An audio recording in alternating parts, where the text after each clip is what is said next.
For Aboriginal people from the east coast to the west, back in the old ways, the ancestral creation spirits created the songlines. These are our trade routes that connect us right across the country.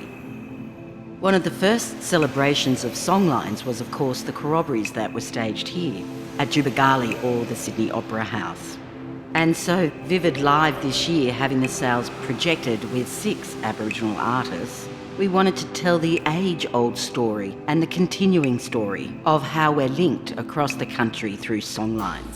The songlines are like a vast fishing net.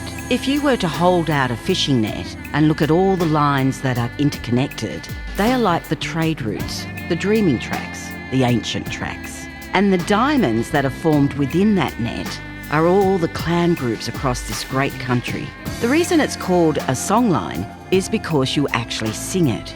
When you get to a moment in that song, you know you're at a particular place. They are a reflection of not only the earth, but also the sky and how we navigate the land. The songlines also dictate whom we should marry and how we should respect other people's country. The sales of the Sydney Opera House capture the beginning of the songlines. On the east coast, we see the markings of local country.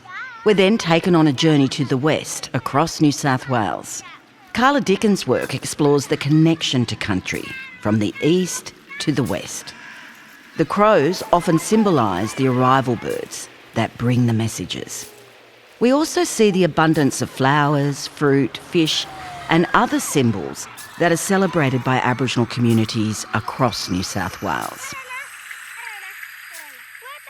The work of Bundjalung curator John Mundine is really special for songlines because it shows us that we've always been connected to country and how we've always painted country. Rico Rennie comes from the Gamilaroi country. His artwork reflects an ancient culture of art. The diamonds that were seen in the old trees marked burial points, ceremonies, and gave information about how to travel across country and to look after country. The songlines and trade routes travel right across the plains of Western New South Wales. When we hit the Central Desert and the monolith of Uluru, an extraordinary abundance of native wildlife and flowers erupts over the desert. The painting of the Central Desert is an aerial view of country.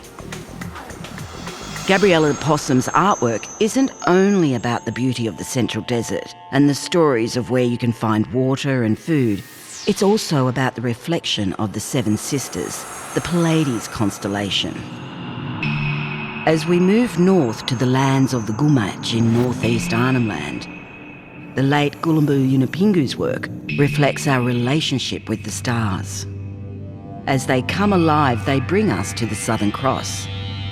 This is a symbol that is important to all our clans and nations across Australia and connects us to those cardinal points, from language, law, skin or kinship, to our ceremonies and culture.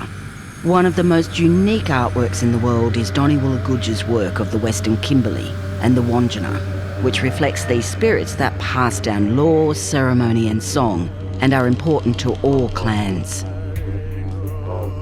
It's the cycle of life. And as the Wandjina rises across the sails of the Sydney Opera House, we're yet again reminded that this ancient culture has always been here, has always shared their stories and welcomed others onto their country.